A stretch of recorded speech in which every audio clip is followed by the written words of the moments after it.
अस्सलामुअलैकुम। ज़फ़र तनवीर प्रोग्राम मुलाकात में एक दफ़े फिर आपकी खिदमत में हाज़िर है। आज एक ऐसे साहब मेरे मेहमान हैं जो बुनियादी इंसानी हकूक़ के वकील हैं, ह्यूमन राइट्स लॉयर हैं, इमिग्रेशन और कानूनी माहिर आईनी अमूर के माहिर हैं। और ये वो साहब है, देखिए मैं ऐसे-ऐसे लोगों से इंट्रोड्यूस करवाता हूँ जिन्होंने अपनी ज़िंदगी में कुछ न कुछ इस माशरा में यहाँ पे कुछ न कुछ अचीव किया है। मैंने आपको पहले इस मुल्क के लॉर्ड मेयर साहब से भी मिलवाया।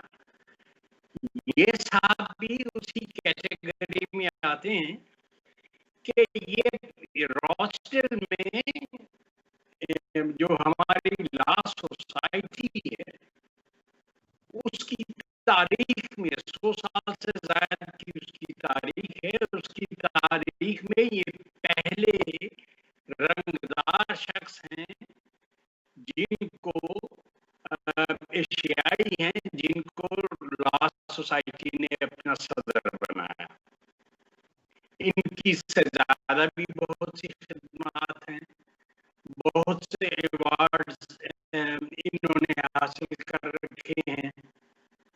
ये जो हमारे इंग्लैंड और वेल्स की जो सुप्रीम कोर्ट है उसके एक्टिव वकील हैं। पाकिस्तान की सुप्रीम कोर्ट के तायात रुकन हैं। उसके अलावा 2 इन्होंने किताबें लिख रखी हैं। एक किताब तो मैंने भी इनकी पढ़ी है, रोड टू जस्टिस। वो के आर्टिकल्स पे है, इनके तज्जियों पे है और इनकी जो मुशाहिदात हैं हमारी सोसाइटी के कानूनी अमूर में उस पे है। आपको याद होगा कि 2007 में जब मियां नवाज शरीफ पाकिस्तान गए तो मियां नवाज शरीफ के वकील की हैसियत से उन्होंने उनके हमरा सफर किया और वो जो एयरपोर्ट पे सारी देंगा मुश्ती हुई उसके यानी शाहिद भी हैं और उसके वो भी हैं शरीक भी हैं। इनको भी दंगा मुश्ती का शिकार किया गया। वो उस वक्त जो एक आमिर के ज़माने में जो कुछ हो सकता है वो इन्होंने सहा, अपने वजूद पे सहा। उसके बाद इनकी जो कंट्रीब्यूशन है इस मुल्क में स्पेशली जो हमारे तलबा हैं उनके मुस्तकबिल को रोशन करने के लिए यहाँ से अक्सर वक्त जो इमिग्रेशन के कानून आते हैं बहुत कम हमारे ऐसे वकला हैं जो पेपर के उनको चैलेंज करते हैं और कानून की आखिरी जो सतह है उस तक जाके लोगों को इंसाफ दिलवाने की कोशिश करते हैं। इन्होंने ऐसे बहुत से कारनामे किए हैं और बड़ी ये इनकी वजह से इनकी बड़ी इज्जत है, शोहरत है और इनको बड़े एहतराम के साथ इनका नाम लिया जाता है। और मैं ये नहीं कह रहा, जो हमारे पाकिस्तान के सुप्रीम कोर्ट के रहे हैं, सुप्रीम कोर्ट बार एसोसिएशन के कुर्द साहब, जब कुर्द साहब यहाँ पे आए थे बरतानिया में तो उन्होंने इन्हीं अल्फाज में इंसाफ का तारफ करवाया था। इनकी कंट्रीब्यूशन की वजह से, जो इनकी कंट्रीब्यूशन है न सिर्फ इस सोसाइटी में बल्कि पाकिस्तान में भी इनकी जो कंट्रीब्यूशन है। और फिर इनसे सबसे बढ़ के ये कि ये फिर साहब को इनकी इन्हीं खिदमत की वजह से जो ओवरसीज पाकिस्तान वो जो हमारी फाउंडेशन है उसके चेयरमैन भी रहेंगे। तो ये सारी बातें हम इनसे पूछेंगे। तो आज के मेरे मेहमान हैं बैरिस्टर अमजद मलिक। अस्सलाम वालेकुम अमजद मलिक साहब। जी, वालेकुम सलाम ज़फ़र भाई, आपने बड़ा लंबा तारुफ़ करवाया है और अल्लाह करे अमजद कि मलिक हम साहब, उसके ऊपर आपकी पूरा अपनी कंट्रीब्यूशन है, इसमें मेरा कुछ नहीं, आपकी अपनी पूरा कंट्रीब्यूशन है सोसाइटी के लिए, कानून के लिए, यहाँ पे भी, पाकिस्तान भी। तो जज़ाकल्लाह। अमजद मलिक साहब, आप ओवरसीज उसके चेयरमैन तो रही हैं लेकिन एक ओवरसीज पाकिस्तानी भी हैं सबसे पहले। तो आप मुझे ये बताइएगा कि ये ओवरसीज पाकिस्तानीज़ का जो बेसिक प्रॉब्लम है वो प्रॉब्लम क्या है? चाहे वो बसता हो वलायत में बसता हो, कनाडा में बसता हो, ऑस्ट्रेलिया में बसता हो या मिडल ईस्ट के किसी मुल्क में हो। इसके बारे में ज़रा बताइए। बहुत शुक्रिया ज़फ़र भाई, आज ईद का दिन है, ईद कुर्बान का दिन है और पूरी दुनिया पैंडेमिक का शिकार है। तो मेरी तरफ से सब मुसलमानों को, पूरी दुनिया में बसने वाले मुसलमानों को ईद मुबारक हो। कुर्बानी की जो है एहसास का दूसरा नाम है, और अपने इर्द-गिर्द नवाह में अपने दोस्तों का ख्याल रखें, और कोशिश करें कि आप कुर्बानी के सही मकसद के तहत लोगों की खिदमत और उसी जज्बा के तहत लोगों की मदद कर सकें, सिला रहमी कर सकें। आपने बड़ा इंपॉर्टेंट सवाल पूछा है। मैं बिल्कुल बहसीत ताकीद वतन के मेंबर के तौर पे बीइंग ओवरसीज़ पाकिस्तानी मैं समझता हूँ, हमें पाकिस्तान में 5 मसले हैं। ये 5 मसले, एक तो हमारी नस्लें अब यहाँ पढ़ रही हैं, बड़ी हैं। हमें इमेज का मसला है कि हम पाकिस्तान में अपने बच्चों को कौन-सा इमेज हम रोशनास करवा रहे हैं? क्या पाकिस्तान हमें ट्रांसमिट क्या कर रहा है, और हम अपने बच्चों को कौन-सा आप अपने बच्चों को किस पाकिस्तान से किस पाकिस्तान से रोशनास करवा रहे हैं? दूसरा, हमारी हक नुमाइंदगी, हमारी नुमाइंदगी, हमारा पाकिस्तान में 100 लाख के करीब हम लोग हैं। हमारा पाकिस्तान में हमारा नुमाइंदा कौन है? हमारी बात करने वाला कौन है? हमारा सही स्टेक होल्डर के तौर पे हमारी वहां पे कौन सुनवाई जो है बेहतर करेगा? पार्लियामान में नुमाइंदगी, वोटिंग राइट, इन इन अदारों में जो बोर्ड्स हैं उनके मेंबरान, या कोई एडवाइजरी थिंक टैंक, या हुकूमत, या कोई वजारत, या वजारत ओवरसीज, कौन हमारा नुमाइंदा है जो हमारी आवाज उठाता है? दूसरा, ग्रीवेंसेस। अब हमारा मरना जीना पाकिस्तान के साथ लिंक है। एक 19 मुल्कों के साथ दोहरी शहरियत का मुआहदा है। लाखों की तादाद में लोग दोहरी शहरियत रखते हैं, वर्कर्स हैं, मिलियंस के करीब गल्फ में काम कर रहे हैं, उनके बीवी बच्चे पीछे हैं। कनाडा, अमेरिका में प्रोफेशनल हमारी एलीट बहुत ज्यादा है, जो तरक्की कर चुकी है। पाकिस्तान के टॉपर्स हैं, मुल्क से बाहर माइग्रेट किया है, उनकी स्किल है, तजर्बा है। तो हमारी ग्रीवेंसेस का क्या जाला है? ये तीसरा मसला है कि हमारी ग्रीवेंसेस को कौन सॉर्ट आउट करेगा? हमारे कब्जों के ऊपर, हमारी राइट्स के ऊपर, हमारे नादरा के ऊपर, हमारी पासपोर्ट के ऊपर, हमारी आइली खानदानी मामला, तलाक, अबडक्शन, जो हमारी जो इंसिलरी है, हमारी विरासत है, उसको कौन सा महकमा जो है बेहतर तौर पे हमारा हल निकालेगा? 7-8 महकमे काम कर रहे हैं, हमारी शिकायत वो शटलकॉक की तरह घूमती है, और बहुत ज्यादा वक्त लगता है, और बहुत ज्यादा तरद्दुद और हार्डशिप है। जो लोग गल्फ में काम कर रहे हैं, सऊदी अरब के किसी बॉर्डर पे काम कर रहे हैं, उनके लिए नादरा के कार्ड पे नाम चेंज करवाना एक बहुत बड़ा मसला है। आप इससे अंदाजा लगा लें। और जो राइट है वो फेवर की तरह मिलते हैं। Right at the door step कैसे मिले?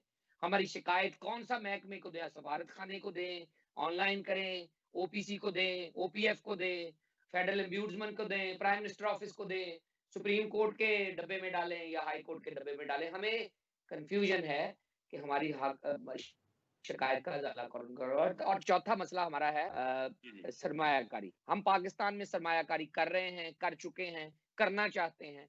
हमें वन विंडो शॉप नहीं मिलती। इंडिया वालों ने बहुत तरक्की की है, वो आपका पीछा नहीं छोड़ते। आप एक दफा कह दें हमने कैटल फार्म लगाना है, वो अब तब तक आपका पीछा नहीं छोड़ेंगे जब तक या आप ये ना कहेंगे अब मुझे समझ आ गई, या मुझे समझ आ गई है, या मैं कैटल फार्म लगाने के लिए तैयार हूं, मुझे आपकी बातों की समझ है, या आप कहेंगे जी मैंने नहीं करना। आखिरी जो है अकाउंटेबिलिटी। हमारे नाम पे बने अदारे हैं, हम उनमें स्टेक होल्डर नहीं है, हमें जवाब दे कोई नहीं है। मसलन आपको छोटी सी मिसाल दूं कि ओपीएफ का मैं मुंतखब चेयरमैन रहा हूं 2 साल। 3 अरब से ज्यादा का बजट है सालाना। वो सारा पैसा आप देते हैं। मुल्क से बाहर जाते वक्त आप वो जो स्टैंप लगवा के जाते हैं, प्रोटेक्टर स्टैंप, उसकी मद में आप पैसे देके जाते हैं। वो सारे पैसे आपके हैं, गवर्नमेंट का सरकारी कोई पैसा नहीं होता। आप 3 अरब उनको देते हैं, उनके 2500 मुलाजम हैं, और 3 अरब में से जो 50% से ज्यादा सिर्फ ओपीएफ को चलाने में लग जाते हैं। यानी आपके ऊपर उन 50% में भी ट्रांसग्रेस होके छोटा छोटा करके 25% आप पे लगता होगा। इस तरह तो हमारे बरतानिया में चैरिटी नहीं चलती। आप चैरिटी में भी पैसा दें तो चैरिटी 25% रख सकती है, 75% आपको चैरिटी के कामों में लगाना पड़ता है। ओपीएफ में आप 100 रुपया देते हैं, आप पे बड़ी मुश्किल से 15 से 20 रुपए लगते हैं। 75 रुपए जो हैं वो उसके चलाने में, ट्रांसपोर्टेशन में, स्टाफ में, बिल्डिंगों की हिफाजत में, ऑफिस को चलाने में। और हमारे यहाँ सफारत खानों में ओपीएफ का नुमाइंदा ही कोई नहीं है, हमारा कोई दफ्तर ही कोई नहीं है। हमारे एयरपोर्ट पे जो डेस्क हैं उनकी हालत जो है वो नागुफ्ता बे है। आप वहां पे कोई काम करवाना चाहें तो उस लिहाज से उनके पास पैसा या फंड नहीं है। हमारा पुलिस स्टेशन नहीं है एयरपोर्ट के ऊपर। तो यानी ये अकाउंटेबिलिटी बहुत इशू है कि हम पैसा देते हैं, हम सरमायाकारी करते हैं, हम पाकिस्तान में प्लॉट खरीदते हैं, हमारी कोई उस मामले के ऊपर कोई अदारा जवाबदेही के लिए तैयार नहीं है, उनमें हमारी नुमाइंदगी नहीं। मसलन इस वक्त भी ओपीएफ के ऊपर बर्तानिया, यूरोप, अमेरिका का कोई बोर्ड मेंबर नहीं है, हालांकि उनकी उनकी रिक्वायरमेंट है कि आप इस बोर्ड को चलाने में ओवरसीज से लोगों को लें ताकि वो उस खित्ते के लोगों की नुमाइंदगी कर सकें।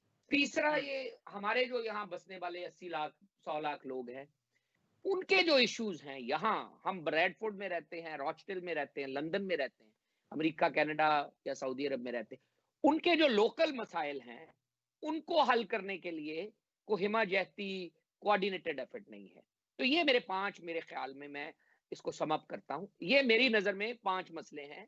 चाहे आप किसी भी एंगल से देखें, तो मैं घूम घुमा के इन्हीं 5 में अपने आप को रखूं। बुनियादी तौर पे इसी के गिर घूमती जी। तो मलिक साहब, आपको 2 बरस मिले, ओपीएफ के आप चेयरमैन रहे। इस अरसे में आपने किस हद तक इन मसाइल को इन 5 नकात की रोशनी में हल करने की कोशिश? ये आई थिंक ये बहुत इम्पोर्टेंट है कि ये पहली दफा 40 साल में को तारकीन वतन का नुमाइंदा बोर्ड का चेयरमैन बना। ये कॉर्पोरेट गवर्नेंस रूल उन्होंने चेंज किए थे, उसके तहत वजीर से ये ओहदा लेके तो उन्होंने कहा जी बोर्ड ऑफ गवर्नर जो 12 लोग हैं वो मिलके एक चेयरमैन मुंतखब करेंगे। तो अल्लाह का शुक्र है कि मैं 2016 में बोर्ड ऑफ गवर्नर का मेंबर बना, और फिर मेंबर के बाद मुझे उन्होंने पहली मीटिंग में बिला मुकाबला चेयरमैन मुंतखब किया। हालांकि मेरे साथ बैठने वाले लोग इस वक्त पार्लियामान में हैं, सेनेट में हैं, एमएनए हैं, एक तो वजीर रहे हैं, गवर्नर सिंध रहे हैं, तो बड़े बड़े नाम थे। लेकिन अल्लाह का शुक्र है कि ये कुराफाल मेरे नाम निकला, और मैंने कोशिश की कि इन 5 चीजों को जो है वो मैं टच करूं। अब मैं 5 को एक एक लाइन में बता देता हूं। इमेज के तौर पे मैंने 24 घंटे चेयरमैन का दफ्तर खोल दिया कि आप हमारे दफ्तर से राब्ता कर सकें। 24 आवर हेल्पलाइन मुकर्रर कर दी, और क्योंकि मेरे पास 24/7 स्टाफ टेलीफोन हेल्पलाइन को मैन कर रहा था, आप पूरी दुनिया से कहीं भी फोन करके फ्री टोल नंबर पे कॉल अपनी शिकायत रजिस्टर कर सकते थे। पोर्टल बना दिया शिकायत के लिए, और उसको कोशिश की कि ओपीसी जो पंजाब है उसके साथ लिंक कर दें ताकि डुप्लीकेशन कम हो। इमेज के लिए हमने कोशिश की कि प्रेस के जरिए हम अपनी कारकर्दगी बताएं। मसलन बोर्ड की मीटिंग होती थी, मैं बोर्ड का चेयरमैन था, मैं इंतजामी सरबराह नहीं था। इंतजामी सरबराह चीफ एग्जीक्यूटिव था जो एमडी 21 ग्रेड का हबीब गिलानी साहब थे मेनली हमारे, उससे पहले गिलानी साहब थे, फिर हबीब साहब थे, उसके बाद अब आमिर अरशाद साहब हैं, शेख साहब अभी वो कर रहे हैं। तो ये 3 एमडी मेरे टाइम पे मैंने देखे, दौर में तो वो इंतजामी सरबराह हैं, सारा इंतजामी मामला वो देखते हैं। मैं बोर्ड का चेयरमैन के तौर पे हम बोर्ड की जो भी कार्रवाई होती थी उसको प्रेस रिलीज के जरिए वेबसाइट पे डाल देते थे। ये भी 40 साल बाद पहली दफा हुआ। फिर हमने प्रेस के साथ कोशिश की कि एक मकालमा रहे, यानी मैं 18-19 मीटिंग पे गया तो कोशिश होती थी कि हर दफा प्रेस में उनकी जवाबदेही करें हम, कि वो आके हमसे पूछें और हम कोशिश करें कि तीनों मोड हम इस्तेमाल करें, social media, press and electronic media, और उसमें कोशिश करते थे कि जो जो काम हो रहा था हम कोशिश करते थे कि स्टेक होल्डर्स को बताएं, आपको बताएं। और फिर हमने कोशिश की कि ओपीएफ के जो नुमाइंदगी है उसके लिए 5-5 सीटों के लिए इलेक्शन कमीशन को लिखा, राइट टू वोट के लिए सुप्रीम कोर्ट की जो जजमेंट थी उसको ट्रांसलेट करने के लिए प्रॉपर के मीनिंगफुल एक्शन हो। ग्रीवेंस के लिए हमने ओपीसी आजाद कश्मीर का मसवदा बना के उनको पेश किया, ओपीसी पंजाब का मसवदा मैंने बनाया था, तो उसमें कोशिश की कि जरा बेहतरी पैदा हो।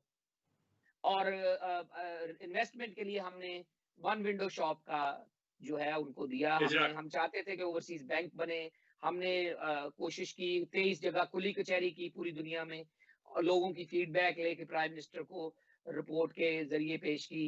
इसी तरह हमने अकाउंटेबिलिटी के लिए अपने आप को उनके सामने पेश किया, 0 टॉलरेंस ऑन करप्शन का वहां पे मंत्रा दिया और अपने आप को पेश किया। कोई भी आप लिखते थे, कोई भी क्रिटिकल, कोई भी अदारिया, कोई भी चीज उस महकमे के बारे में आती थी तो हम बोर्ड में पेश कर देते थे, और बोर्ड उसके ऊपर बकायदा एक्शन लेता था। और हमारे दौर में अगर कोई चीज सामने आई तो हमने कोशिश की कि उसको प्राइम मिनिस्टर सेल को और नैब को पेश कर देते थे कि आप इसके ऊपर इंडिपेंडेंट इंक्वायरी करें।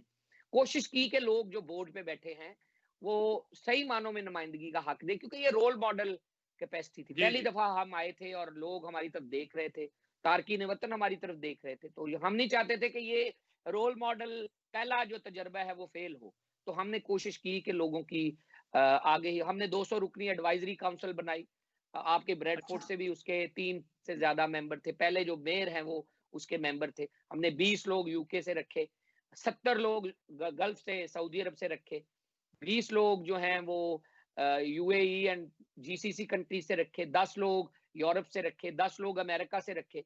सफारत खानों की मदद से रोल मॉडल शख्सियात को लाया गया ताकि आप इसके जरिए 200 को आगे ट्रांसलेट करके 1000 बनाएं और थिंक टैंक बनाएं, ताकि आप इनसे मुशावरत करें। ये हमारे नुमाइंदे हैं। हमारे नुमाइंदे वहां पे तो हमारी आवाज ही कोई नहीं उठाता। तो ये एडवाइजरी काउंसिल एक नीश मॉडल था कि आप इसको रोटेट करते रहे, आप 2-2 3-3 साल बाद इनको अब सफारत खानों की मदद से बंदे बदलते रहे, ताकि आप फ्रेश लाइव फीडबैक इस थिंक टैंक से लें। तो ये एक बहुत बड़ा कामयाब तजर्बा था। मैं पहली दफा स्काइप के जरिए या वीडियो कॉन्फ्रेंस के जरिए उनसे खिताब करता था, मिलता था, उनकी बात सुनता था और वो लाइव मुझे फीडबैक देते थे। सफारत खाने तो अपना एक जी, किरदार जी, अदा करते जी। हैं ना, लेकिन जो पब्लिक आपको जवाब देती है और कोई चेयरमैन अपने चीफ एग्जीक्यूटिव या अपने बोर्ड मेंबरान के जरिए उनके सामने अदालत की तरह पेश हो और वो सवाल पूछें, आप जवाब दें, फिर उसके नोट्स बने, तो ये एक अच्छा एक तजर्बा था। और कोविड की वजह से, कोरोना की वजह से आपने देखा अब सारी दुनिया वीडियो कॉन्फ्रेंस के जरिए काम जी, कर रही है। जी। तो हमने ये 2016 में ओपीएफ के प्लेटफॉर्म पे शुरू कर दिया था, लोगों का थिंक टैंक बना के लोगों को वीडियो कॉन्फ्रेंस के जरिए कॉल्स पे लेना शुरू कर दिया था। और ये तजर्बा बड़ा कामयाब था कि आप खत का इंतजार करें, आप टेलीफोन का इंतजार करें, रादर देन आप लाइन पे लें, सबको जूम हुँ। मीटिंग की तरह बिठाएं और उनसे लाइव फीडबैक लें। तो ये अच्छे कचहरियां, खुली कचहरियां, ये पहली दफा हुआ था। हम ब्रैडफोर्ड में भी एम्बेसी में मिनिस्टर को ला के हमने ब्रैडफोर्ड की जी, पब्लिक के जी, खुली सामने कचहरी। एम्बेसी जी, में बैठा दिया। खुली कचहरी का ये फायदा था कि आप लोगों के सामने बैठ जाते थे और उनकी बात सुनते थे, और जब तक वो खत्म कर नहीं लेते थे आप उनके नोट्स बनाते थे और उसके ऊपर फिर एक प्रॉपर जामे रिपोर्ट बना के प्राइम मिनिस्टर ऑफिस को देते थे। उसका ये फायदा था कि आपको सही मानों में पता चलता था कि इन लोगों के मसले क्या हैं। मसले अब क्या जो हैं? ब्रैडफोर्ड के मसले आप बताएंगे, मीडिया बताएगा, या आपके mayor and councillors and MP बताएंगे, वो मसले आपको एम्बेसी नहीं बताएगी। वो मसले आपको वो बंदा नहीं बताएगा जो कोविड बिल्कुल आराम से नपी तुले अंदाज में उसको बना के पेश करेगा। तो ये बड़ा अच्छा लाइव फीडबैक हमने गल्फ में सैंपलिंग, यूरोप में, ब्रिटानिया में और स्काइप के जरिए अमेरिका से लिया। मैंने 2 अमेरिका में कॉन्फ्रेंसेस से स्काइप के जरिए खिताब किया और उनसे खुली कचहरी की तरह, डॉक्टरों की तंजीम से खुली कचहरी की तरह उनसे फीडबैक लिया। तो ये बड़ी एक अच्छी काविश थी और हुँ। ये चलनी चाहिए। यही एक तरीका है कि आपसे जब पूछा जाएगा, आप बेहतर बता सकते हैं कि मसाइल क्या हैं। तो ये म मेरा मेरा ख्याल में हमने कोशिश की कि उन 5 सब्जेक्ट को टच करें। जी, एक अच्छा तजर्बा था। सच किया। लोग थोड़ा-सा मेरी मतलब स्पीड से ख़ाइफ़ थे, तो जी। लेकिन ये है कि क्योंकि नया हुँ। तजर्बा था, आउट ऑफ बॉक्स आप बंदा ला रहे थे। तो लेकिन ये है कि फिर भी अल्लाह का शुक्र है, जितना हम खिदमत कर सके, काम कर सके, कोशिश अपने तौर पे की। मलिक मलिक साहब ये बताइएगा कि वो 2 बरस में जो आपने काम किया, जो प्रोग्रेस हुई, क्या उसके बाद भी वो सिलसिला आगे बढ़ा या वहीं पर रुक गया? नहीं, उसके ये मैं बाद तो मेरा ख्याल पीओएफ वो की बात कर रहा हूँ। रेड टेप का शिकार हो गया। क्योंकि दोहरी शहरियत के लोग बोर्ड पे थे, तो वो हमसे खाइफ थे। उन्होंने बोर्ड चेंज किया जब हुकूमत चेंज होने से पहले। सेक्रेटरी को चेयरमैन बनाया, अब सेक्रेटरी चेयरमैन है 2 साल से। और ओपीएफ का दरवाजा बंद है। वो जो हमने 24 घंटे के लिए खोला था, उनको ताला लगा हुआ है। और सेक्रेटरी साहब की इस तरह एक्सेस नहीं होती, जिस तरह चेयरमैन को, एक पब्लिक के आदमी को एक्सेस होती है। और मेरे ख्याल में इस हुकूमत ने बहुत बड़ी ज्यादती की कि बोर्ड से यूके, यूरोप और अमेरिका की नुमाइंदगी खत्म कर दी। हमारा बोर्ड में मेंबर कोई नहीं है। सो आप देखें कि 1 मिलियन लोग यहाँ है, 1 यूरोप में है, 2 अमेरिका में है, हम 4-5 मिलियन लोगों की अब बोर्ड पे नुमाइंदगी ही नहीं है। तो ये हुँ। मुझे इमरान खान साहब से बड़ी दुख के साथ कहना पड़ता है कि आप बोर्ड पे हमारी नुमाइंदगी इंश्योर करें, हमसे फीडबैक लें। सेक्रेटरी की जगह एक अवामी आदमी को चेयरमैन बनाएं। आप अपना हमारा फुल वक्ती फेडरल मिनिस्टर लगाएं, फुल वक्ती मिनिस्टर ऑफ स्टेट लगाएं। आपने जुल्फी बुखारी साहब को लगा के उसको लंगड़ा लूला करके आपने बैठा दिया हमारी मिनिस्ट्री में। जिस आदमी को आप पटिशनें करके और कमजोर करके बैठाएंगे, ना वो ओपीएफ का चेयरमैन है, ना वो इंतजामी मामलात का वजीर है। सो सेक्रेटरी टेक्निकली प्राइम मिनिस्टर की आईज एंड ईयर्स हैं, सेक्रेटरी चेयरमैन है ओपीएफ का, सेक्रेटरी ऑल इन ऑल है। तो ये हमारे साथ ज्यादती की इस हुकूमत ने। हमारी नुमाइंदगी इंश्योर करें, और चेयरमैन जो है पब्लिक से लगाएं, ओवरसीज से लगाएं, हमारा वजीर मुकर्रर करें, हमारा जो सेकंड वजीर है ओवरसीज का उसको मुकर्रर करें। इतने लोग मिल जाते हैं आपको पूरी दुनिया से, इतने पढ़े लिखे कोना मश्क सहाफी हैं, इंजीनियर हैं, वकील हैं, एजुकेशनिस्ट हैं, पीएचडी इतने हैं मुल्क से बाहर। आप किसी को भी ला के साल 2 साल के लिए ट्राई करें, और हमारी नुमाइंदगी तो ओवरसीज का बंदा ही करेगा। जी हमारे जी वहाँ लोग नहीं जो हैं वो कहते हैं आप वहीं रहें, उनको आपको यहाँ आने की क्या जरूरत है। तो हमारी 100 लाख आदमी की नुमाइंदगी आप लोग करेंगे। मैं नहीं मानता कि हमारी नुमाइंदगी को सेक्रेटरी करे या कोई और आदमी करे। मलिक साहब, आजकल ओवरसीज पाकिस्तानियों के हवाला से जो बहुत इशू बड़ा हॉट है हमारे मुल्क में, वहाँ पे भी यहाँ पे भी, वो है दोहरी नेशनलिटी का। जैसा कि आपने फरमाया कि 19 ममालिक के साथ पाकिस्तान का है और 19 ममालिक में रहने वाले ये फैसिलिटी रख सकते हैं।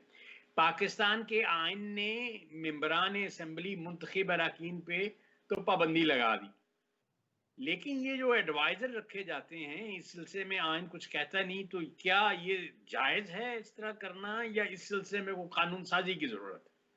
देखिए, पहले तो हमें समझना पड़ेगा जी कि ओवरसीज जो दोहरी शहरियत लेते हैं वो जब तक मुआदा ना हो तब तक हम दोहरी शहरियत नहीं लेते, और नहीं मुआदे ले के बाद ली जाने वाली दोहरी शहरियत जो है वो एक एक्स्ट्रा क्वालिफिकेशन की तरह है। हम एक एक्स्ट्रा एक शहरियत ले लेते हैं कानून के मुताबिक। पाकिस्तान सिक्योरिटी क्लियरेंस के बाद उस मुल्क से मुआदा करता है, और उस मुआदे के तहत हम 2 पासपोर्ट रख सकते हैं। सो हम कानून के मुताबिक दोहरी शहरियत रखते हैं। हमने ठीक। मुआदा कर लिया, कानून बना लिया। अब आपने ये कानून नहीं बनाया, आपने सिर्फ ये कानून बनाया कि ये बंदे असेंबली में नहीं आ सकते, मेंबर पार्लियामेंट नहीं बन सकते, बाकी कोई किसी जगह पे कानूनी हैसियत नहीं है हमें हमें किसी भी तरह क्रिटिसाइज करना। अब आपने बाहर आने वापस आने वाले जो लोग मुल्क की खिदमत करते हैं उसके लिए आपने इलेक्शन कमीशन में कोई ज़ाब्ता कार बनाना है, तो ये आपकी कमजोरी है। आप बनाएं, आप लिखें कि दोहरी शहरियत वाला वजीर बनने से पहले, special assistant to prime minister बनने से पहले अपने असासे डिक्लेयर करेगा, अपनी कॉन्फ्लिक्ट ऑफ इंटरेस्ट क्लियर करेगा, एफबीआर को क्लियरेंस देगा, अंडरटेकिंग देगा कि जी जी वो जब तक वजीर है तब तक वो जो है अपने आप को इलेक्शन कमीशन और पार्लियामान के सामने का अकाउंटेबल रखेगा। अगर आप वो कानून साजी ना करें तो उसका नुकसान या उसका जुम्मेदार दोहरी शहरियत वालों को तो ना ठहराएं। अभी आपने चाहा तो एसएपीएम ने अपने एसेट्स डिक्लेयर कर दिए, दोहरी शहरियत डिक्लेयर कर दी, तो आप रूल बनाएं। आपने वापसी का कोई रूल नहीं फ्रेम किया, इसी वजह से special assistant to prime minister बनाने में कोई प्रॉब्लम नहीं है। इस्लामाबाद हाई कोर्ट ने पिछले हफ्ते कह दिया है कि ये प्राइम मिनिस्टर का प्रोगेटिव है, जो जिसको चाहे स्पेशल इसको चाहे असिस्टेंट को बनाए। करना। ठीक है। लेकिन अगर आपने किसी की एक्सपर्टीज लेनी है, आपने तो पाबंदी लगाई हुई थी कि दोहरी शहरियत वाला या बैरून मुल्क रहने वाला गवर्नमेंट की जॉब ही नहीं ले सकता। तो ये तो हाई कोर्ट ने क्लियर किया है पिछले साल कि जी आप जॉब ले सकते हैं। आप नाइकोब कार्ड होल्डर होते हैं तो आपके सेम राइट्स हैं जो पाकिस्तान में किसी शनाख्ती कार्ड होल्डर के हैं। तो ये डेवलप हो रहा है, ये चीजें डेवलप हो रही हैं। आप हमसे डरे ना, आप हमारी इन्वेस्टमेंट सिर्फ पैसे का ना समझें, investment of skill, investment of experience, investment of collective wisdom.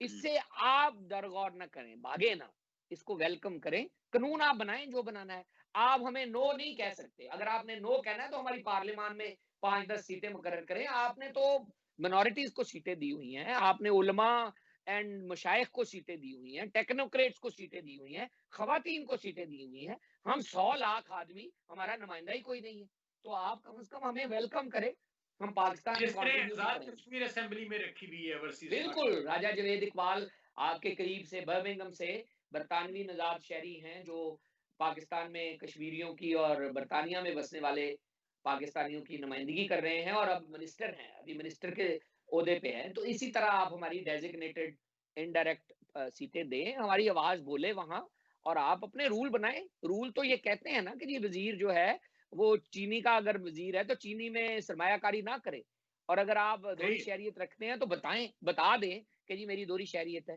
और सिर्फ मेंबर पार्लियामेंट बनने पे प्रॉब्लम है ना, मेंबर पार्लियामेंट भी बनाने में कोई प्रॉब्लम नहीं होनी चाहिए। अगर आप इंडिया और इसराइल की शहरियत रखते हैं तो समझ में आती है। लेकिन जिन लोगों के साथ तो 19 मुल्कों के साथ मुआदे हैं, वो आपकी फ्रेंडली स्टेट हैं तो मुआदे हैं, अदरवाइज तो मुआदा सस्पेंड हो जाता है अगर आप उनके साथ कोई वॉर है। तो आप अपने रूल्स बनाएं और अपने रूल्स के मुताबिक आप रिक्वायरमेंट्स रखें। आप चाहें तो शौकत अजीज और मोइन कुरैशी को वजीर आजम बना देते हैं, लेकिन अगर आप ना चाहें तो आप बने बनायों को उतार देते हैं। ये तरीकाकार ठीक नहीं है। दो डायकॉटमी नहीं होनी चाहिए, क्लियर रखें। और अगर रियासत समझती है कि दोहरी शहरियत रखना खिलाफे कानून है, खिलाफे रियासत है, या गद्दारी है, या किसी किस्म का ब्रीच ऑफ ट्रस्ट है, तो आप मुआहदे ना करें। आपने पिछले साल 2 मुआहदे किए हैं, डेनमार्क और बहरीन के साथ। इसका मतलब है आप मुआहदे भी किए जा रहे हैं और दुश्मनामतराजी भी जारी है। ये 2 चीजें इकट्ठी नहीं चलती। नहीं हो आप फिर एक रखें। आपके दोहरी शहरियत रखने वाले लोग आपके मुल्क के लिए असासा है। ये आपकी कमजोरी है कि आप 10 लाख जो बर्तानिया में बसते हैं, या 10-15 लाख जो यूरोप में बसते हैं, आप उनके कंधे के ऊपर अपनी प्रोडक्ट लाद के अपनी सरमायाकारी बेहतर नहीं सकते। आपके पास जीएसपी प्लस है, आपने ये एरिया एक्सप्लोर ही नहीं किया। उस तरह अब चाइना को देखें, चाइना ने अपने ओवरसीज पाकिस्तानियों को 1 पाउंड शॉप में अपना माल जो है वो भिजवा दिया एलसी के ऊपर या डीए के ऊपर। उन्होंने माल बेच के पैसे दिए, उसकी गारंटी थी सिर्फ। अब अगर आप अपना मुल्क की मसनूआत, आम, अपना चावल, अपनी इस तरह की चीजें आप मुतारफ ही नहीं करवाते और आप वो इस्तेमाल ही नहीं करते, आपके कमर्शियल जो अताशी हैं या आपके जो CWAs हैं, पाकिस्तान की मसनूआत या पाकिस्तान की जॉब इंडस्ट्री को यहाँ लाने में म्यूचुअली किरदार अदा नहीं करते, तो उसका मरूद इल्जाम आप दोहरी शहरियत वालों को न ठहराएं। ये दोहरी शहरियत वाले तो बेचारे इतने, मैं समझता हूँ कि दर्द दिल रखने वाले लोग हैं कि वो चाहते जी हैं जी कि हम जी अपना भी यहाँ नाम और पैसा बनाएं, लेकिन पाकिस्तान की भी खिदमत करें। और जिन क्रोनीज या जिन कुर्बत रखने वाले लोगों को आप वजीर सफीर लगाते हैं, वो ओवरसीज के सही तौर पे नुमाइंदे नहीं होते। नहीं नहीं वो भी आहिस्ता आहिस्ता टेक्निकली निकलता यही है कि इस्लामाबाद के रहायशी होते हैं, और जी आप उनको नाम हमारा लगा के तो वजीर लगाते हैं, मलिक कहते हैं कि ये ओवरसीज के नुमाइंदे। तो इस तरह नहीं होता। इस तरह मलिक साहब, आपने अभी फरमाया है अपनी गुफ्तगू में कि ओवरसीज पाकिस्तानियों से डरने की बात नहीं है, इनसे खौफजदा होने की बात नहीं है। तो ये थ्रेट जो है ओवरसीज पाकिस्तानियों की शक्ल में, ये कौन लोग महसूस कर रहे हैं? किनको हम लोग थ्रेट लगते हैं?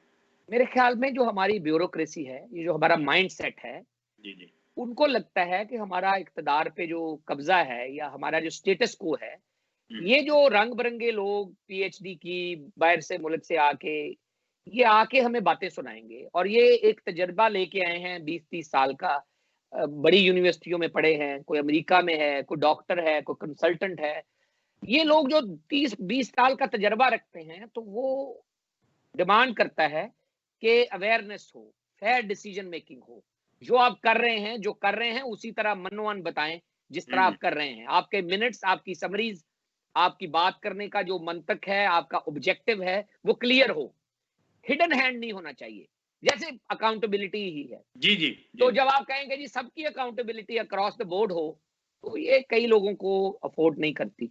इसी तरह माइंडसेट, दिल चाहता है तो दोहरी शहरियत वालों को साथ बिठाता है, दिल चाहता है तो उनको जो है नाकाबिले भरोसा करार देता है। ये नाकाबिले भरोसा, ये कहीं लिख लीजिए, ये जब तक रेड टेप टूटेगी नहीं तो हम नाकाबिले भरोसा रहेंगे। और मैं समझता हूँ ये ज्यादती है। ये नाकाबिले भरोसा एक टर्म जो है, ये इस्तेमाल की जाती है, दिल चाहे तो रख लें, दिल चाहे तो रेड टेप वहां पे लगा दें और दिल, कहें दिल कि चाहे तो मोइन कुरैशी के बुला के प्राइम हाँ, मिनिस्टर, बिल्कुल जिस तरह बिल्कुल आपने यही। फरमाया। तो मेरे ख्याल में वो थ्रेट उनको है जो निजाम ममलकत चलाते हैं, और जो समझते हैं कि अगर ये लोग आए तो हमें अपने तरीकाकार में तब्दीलियां लाना पड़ेंगी। ये आवाजें उठाएंगे, ये ये डरते नहीं है, ये फरमाइए कि ये क्वेश्चन निजाम पूछते हैं। ममलकत जो है, जो चल रहा है, ये किस तरह चल रहा है? आप किस तरह देखते हैं इसको? देखिए, जो कायदे आजम का फॉर्मूला था या जो उन्होंने बनाया था, उस तरह नहीं चल रहा है ये मुल्क। हम्म, इसमें डायरेक्शन की कमी है। हमारी अपरेटिस, हमारी ताकतवर तबके जो हैं, वो बहुत इंपॉर्टेंट और अहम हैं, होने चाहिए, हर मुल्क में होने चाहिए। 71 की जंग के बाद तो बिल्कुल ज़रूरी है कि हमारी ताकतवर जो अदारे हैं, वो बैरून मुल्क और अंदरूनी मुल्क जो खतरात हैं, उससे ओहदा-बरा हों। हम्म, लेकिन उन्होंने जिस तरह एक पनपने नहीं दी, सियासी एक खेप पनपने नहीं दी। मसलन अब इतने ताकतवर हों तो चिड़ी पर नहीं मार सकती। आप इतने ताकतवर होने के बावजूद, 30-40 साल हुकूमत करने के बावजूद, आप फिर इल्जाम लगाते हैं कि सियासतदानों ने करप्शन की। और फिर जो आपके रैंक्स में करप्ट लोग हैं, उनको आप ऑनरेबली डिस्चार्ज करके घर भेज देते हैं। तो इस तरह मुल्क नहीं चलते। आप या को फॉर्मूला बना लें कि कौन सा फॉर्मूला चलाना है। आप ऊपर से सदारती चलाते हैं, बेचते पार्लिमानी हैं, और एहतसाब सबका जो है वो उसका नारा लगाते हैं, करते नहीं। आप एक बना लें फॉर्मूला कि आपने मुल्क जो है इस नजरिए पे चलाना है, इस तरीके पे चलाना है, और वो तरीका पूरी आवाम को बेचें। हम डिवाइड करके तरीका बेच रहे हैं जो मुल्क के मफाद में नहीं है। मेरे ख्याल में मुल्क के मफाद में नहीं है। आप पार्लिमानी रखें, आप सदारती रखें, आप फेयरनेस, आप डेमोक्रेटिक, आप जो है ज्यादातर इंसाफ पे मबनी मुआशरा कायम करें, और प्रेस के ऊपर फ्री प्रेस होना चाहिए, और सवाल पूछने पे सजा नहीं होनी चाहिए, सवाल पूछने पे जवाब होना चाहिए। और आप अपना मीडिया को आप देखें, बैन अल-अक़वामी जो स्टेट्स जिन्होंने बनाया है, आप गल्फ भी देख लें, अमेरिका भी देख लें, बरतानिया भी देख लें, देखें लोगों ने कैसे तरक्की की है। अपने प्रेस को फ्रीडम भी दें, बरतानिया की तर्ज पे एडिटोरियल कंट्रोल भी दें। आपका एडिटोरियल देखें ना, आपने एडिटर कंट्रोल रखा ही नहीं, वहां पे अपना आदमी कोई वेटिंग के लिए रखा ही नहीं। अब इल्जाम मीडिया को देते जाएं। भाई आपको काम करने से किसने रोका? बरतानिया का गार्डियन में, बाकी अखबारों में, टाइम्स में उनके एडिटोरियल कंट्रोल नहीं होते। स्टोरी उन्होंने जितना मर्जी इंटरव्यू किया हो, उसका एडिटर एक एक लफ्ज जो है उसको उसकी नोक पलक दुरुस्त करता है। हमारा अगर आप बनाते नहीं है कुछ सिस्टम, तो उसका इल्जाम आप मेन स्ट्रीम प्रेस और मीडिया को ना दें। प्रेस एंड मीडिया की आजादी मेरे ख्याल में आधी जमहूरियत है। बाकी आधी जमहूरियत का आप फैसला कर लें कि आपने क्या करना है। और अदरवाइज जो आपकी सोसाइटी जिस तरह आप जिस तरफ चल पड़े हैं, तो इंतहा पसंदी जो है वो आपको बर्दाश्त का रहने नहीं देगी। बर्दाश्त अकेली मजहबी नहीं है। बर्दाश्त ये भी है कि आप हर वो आदमी जो आपको क्रिटिसाइज करता है उसको गद्दार करार दे, और उसको वाजिबुल कत्ल करार दे, और वो वाजिबुल कत्ल कोर्ट के जरिए ना हो, वो वाजिबुल कत्ल समरी ट्रायल के जरिए हो कि लोग ही उसको मार दें। ये ट्रेंड ठीक नहीं है। आप बर्दाश्त का जो पहलू है वो अपने मुआशरे से एवेपोरेट ना होने दें। बर्दाश्त के जरिए ही मुआशरा कायम रहता है, चलता है। तो आप कोशिश करें कि ये बर्दाश्त आपके मुआशरे से ना जाए। अभी जा रही है, स्पेस कम होती जा रही है, और डायरेक्शन सिमत की कमी है। आप फैसला करने से भाग रहे हैं, या डर रहे हैं, या कर नहीं पा रहे कि आपने हुकूमत किससे चलानी है, सदारती चलानी है, पार्लिमानी चलानी है, आपने किस तरह का वजीर आजम रखना है, सदर रखना है या वजीर आजम रखना है, पावरफुल रखना है वजीर आजम, या एक चिट्ठी वाला रखना है कि आप 70 रुपए की चिट्ठी डालें सुप्रीम कोर्ट में और उसको उतार के बाहर फेंक दें, या एक सड़क पे मारा जाए, या एक जो है आप फांसी लगा दें। इस तरह नहीं चलते मुल्क। मुल्क चलाने के लिए आपको अपने वजीर आजम का जो वकार है पूरी दुनिया में वो बेहतर करना पड़ता है। आप इंडिया को देखें, उनके सारे वजीर आजम मुशावरत में बैठ सकते हैं अभी भी, जितने भी जिंदा है। आपके वजीर आजम आधे जेल में होंगे, आधे पाबंदे सलासल होंगे, आधे जलावतन होंगे, और जो आपका मंजूर नजर होगा वही टेबल पे आके आपके साथ बात करेगा। ये कोई तरीका नहीं है। आपकी जो अशराफिया और आपकी जो विजडम है, collective wisdom of the society, वो बैठना चाहिए। नेशनल सिक्योरिटी का मामला हो, मुल्क से जंग का मसला हो, मुल्क पे हमले का मसला हो, या चीनी या इस तरह की अजनास की क्राइसिस का मसला हो, करप्शन का मसला हो, पार्लिमानी कानून साजी का मसला हो, आप सिर्फ एक्सटेंशन पे बैठाते हैं उन सबको। एक्सटेंशन पे ना बैठाएं, आप उनको मुल्की मामलात में बैठाएं, उनकी इज्जत पैदा करें। आप इलेक्शन कमीशन के दंदों से उनको गुजारें जो साफ है।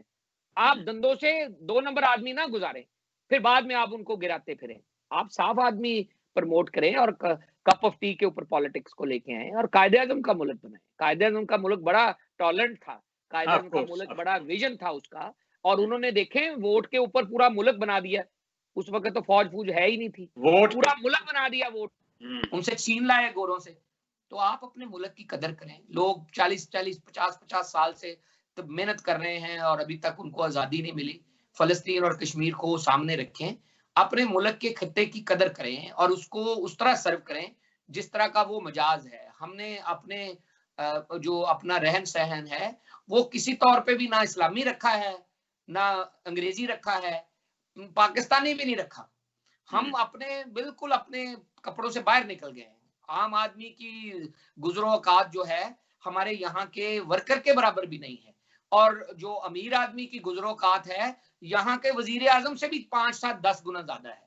तो जरा देखें ये डायकॉटमी, ये फर्क जो है, इसके तहत आप मुआशरे को एक करप्शन फ्री मुआशरा कैसे बनाएंगे? जब आप किसी भी वजीर या सेक्रेटरी के घर चला जाएं तो उसका रहन सहन जो है उसके इनकम के मुताबिक नहीं है, और जो शराफिया है उसके तमाम बच्चे तो यहाँ पढ़ते हैं। कोई पाकिस्तान की जो यूनिवर्सिटी है उसको इस काबिल ही नहीं समझता कि उनके बच्चे यहाँ पढ़े। फिर आप कहते हैं asset beyond means. Asset beyond means तो यही पता चल जाता है ना, यहाँ यूनिवर्सिटियों में जो बच्चे पढ़ते हैं, चेक करें उनके पैसे कहाँ से आए, 25-30 लाख रुपए सालाना। तो ये डायकॉटमी खत्म करें, सिमत दुरुस्त करें। मलिक साहब, आपने अभी जहां बहुत से और निकात पे बात की, आपने कश्मीर का भी जिक्र किया। अब कश्मीर का जो मसला है उस पे 5 अगस्त जस्ट कॉर्नर पे है, आज 1 अगस्त हो गई है, 1 बरस हो गया है वो उनको वो आईनी तौर पे उसको अपना हिस्सा बनाए हुए। तो इन 12 बरसों में, पिछले 12 माह में जो हमारी पाकिस्तान की हुकूमत है उसकी इस सिलसिले में जो अब तक कोशिश रही है या हिंदुस्तान को बेनकाब करने की, वो उसको किस तरह देखते हैं? हम किस हद तक कामयाब हुए?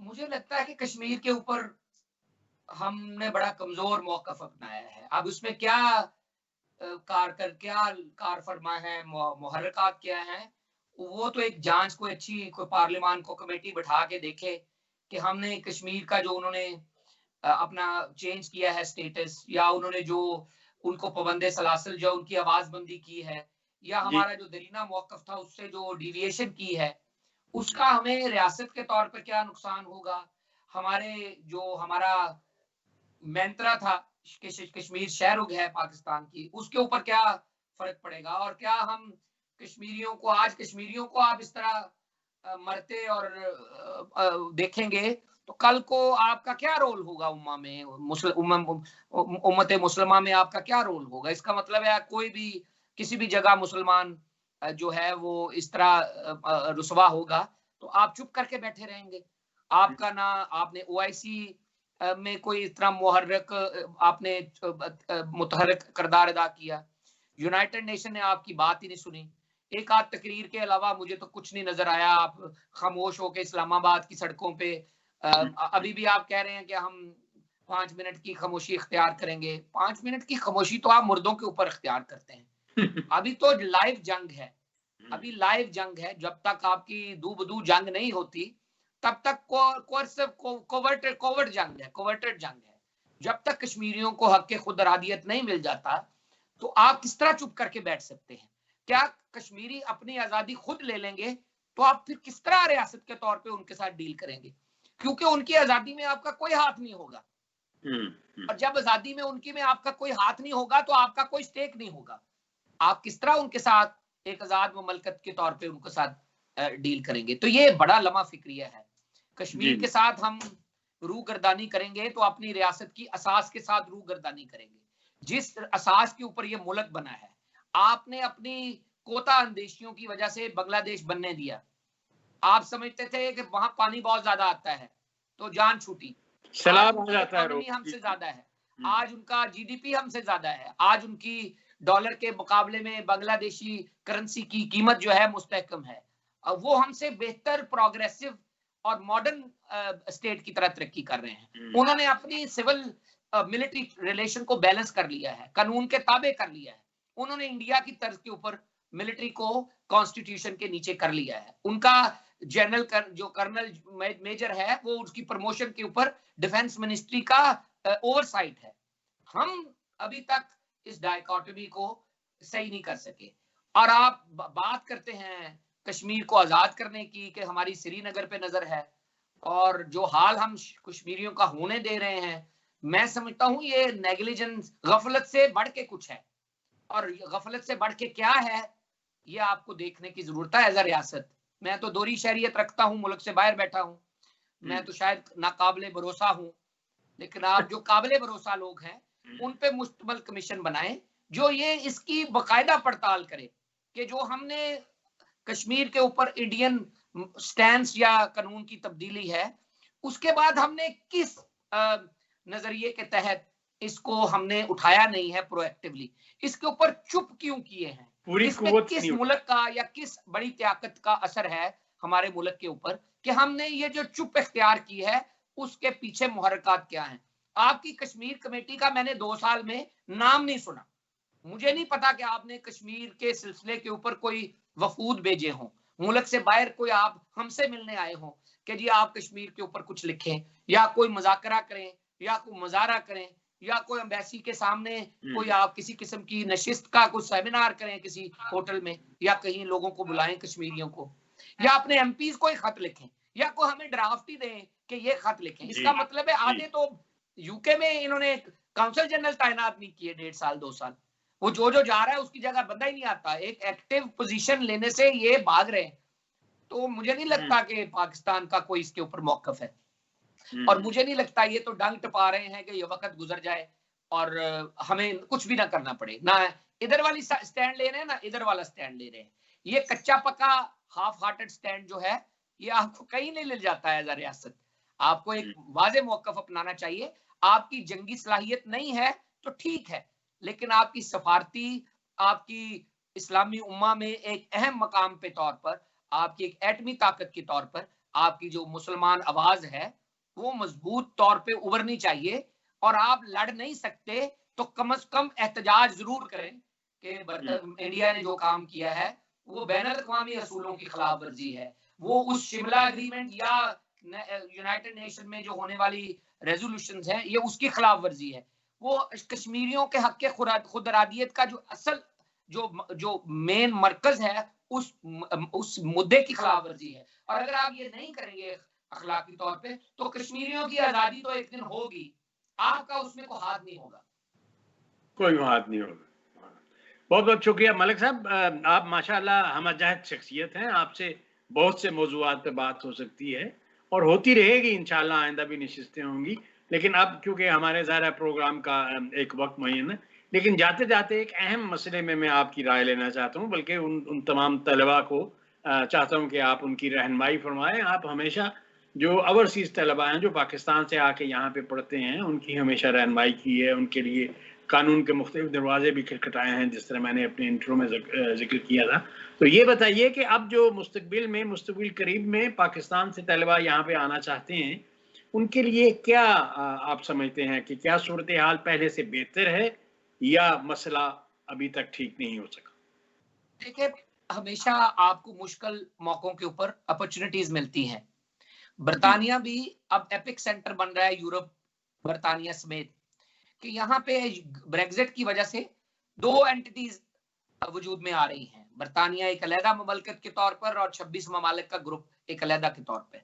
हमारी हुकूमत को जीएसपी को रिफाइन करने के लिए अपनी कोशिशें तेज करनी चाहिए कि दोनों ममालिक, दोनों एंटिटीज के साथ उनके मुआहदे हों ताकि अपॉर्चुनिटीज निकले। और इन ममालिक में हमारे जो सफीर या जो हमारी ओवरसीज एम्प्लॉयमेंट को रिप्रेजेंट करते हैं वो तगोदो करें ताकि हमारी नर्सें क्वालिफाई होने से पहले यहाँ पे रजिस्ट्रेशन करके इन अस्पतालों में आ सके, हमारे डॉक्टर्स आ सके, हमारे लोग जो हैं हमारी इंडस्ट्री से फायदा उठा सके। तालिब इल्म तो अगला पॉइंट है। तालिब इल्मों के लिए बरतानिया ने बड़ी अच्छी नरम शरायत रखी है। एक तो ये पॉइंट सिस्टम लेके आ रहे हैं, जो क्वालिफाइड लोग हैं वो यहाँ जो पॉइंट के जरिए कनाडा की तर्ज पे जॉब पे आ सके।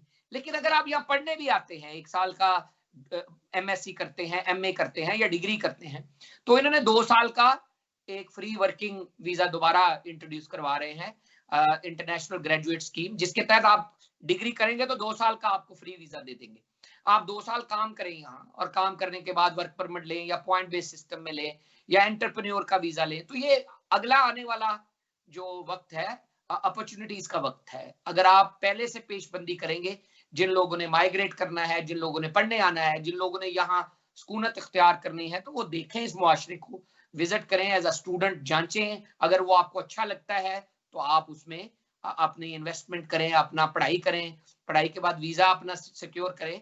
और यहाँ पे बिजनेस एंड एम्प्लॉयमेंट और इंडस्ट्री, सर्विस इंडस्ट्री में बहुत ज्यादा मौके हैं, स्टूडेंट्स कम्युनिटी के लिए बहुत ज्यादा मौके हैं, तो आप इससे फायदा उठाएं। हमारे डॉक्टर्स बहुत ज्यादा मजबूत हो रहे हैं यहाँ। हमारी कुछ तंजीमें जो हैं उनकी मेंबरशिप जो है 10,000 से ज्यादा बढ़ गई है। तो आप डॉक्टर की तंजीमों से राब्ता रखिए, अगर आप मेडिसिन इंडस्ट्री से राब्ता, तो आप, ताकि आपको इन्फॉर्म चॉइस करने में मौका मिले। आप वहां बैठ के वेब के जरिए इन वकला, इन डॉक्टर्स, इन इंजीनियर से बात कर सकें। इनसे पूछ सकें, इन तंजीमों से राब्ता करें, ये ताकि ये जूम के जरिए हमारी वाइडर पब्लिक को एक्सेस कर सके, ताकि आप आने से पहले चीजें सीख सकें। तो मेरे ख्याल में ग्लास इज हाफ फुल, और बाकी जो लोगों को मुश्किलात होती हैं, तो हमारे जैसे लोग, आप जैसे लोग आवाज भी उठाते हैं, मदद भी करते हैं, और लिटिगेशन में अगर कानून कायदे में अब हम कोर्ट में जाना पड़े तो लोगों की कोर्ट में भी मदद होती है। और ओवर द इयर्स, पिछले 20 सालों में ऐसे कई केसेस हुए हैं, या कई हमने मामलात किए हैं जहां पे हाई कोर्ट ने हमारी सुनवाई की है और दादरसी की है। तो अच्छा, एक फेयर सोसाइटी है, आपकी अदलिया आजाद है, आपको यहाँ पे अपने बेसिक राइट्स लेने में तकलीफ नहीं होती, और वो उसके लिए लीगल एड भी दस्तयाब होती है कि आपको गवर्नमेंट वकील फराम करती है, लीगल एड फराम करती है कि आप अपने बेसिक राइट को डिटरमिन करने के लिए कोर्ट कचहरी से रुजू कर सकें। बहुत बहुत शुक्रिया मलिक साहब, आपके वक्त का बहुत बहुत शुक्रिया। जिस तरह मैंने पहले अर्ज किया, फिर भी इंशाल्लाह आपसे मुलाकात होगी किसी दूसरी महफिल में। आपने सुना मलिक साहब ने जो कुछ फरमाया है, पाकिस्तान के हालात पे हमने बात की है, उन्होंने जिक्र किया है तलबा का और तलबा को मिलने वाली सहूलतों का। तो वो तमाम तलबा जो आना चाहते हैं, अपने मुस्तकबिल को बेहतर करना चाहते हैं, रोशन करना चाहते हैं, मलिक साहब की एडवाइस पे कान धरिएगा और ज़रूर तशरीफ़ लाइएगा और यहाँ पे पढ़िएगा कि तालीम में ही रोशनी है। खुदा हाफिज़, फिर मिलेंगे किसी दूसरे प्रोग्राम। अल्लाह हाफिज़।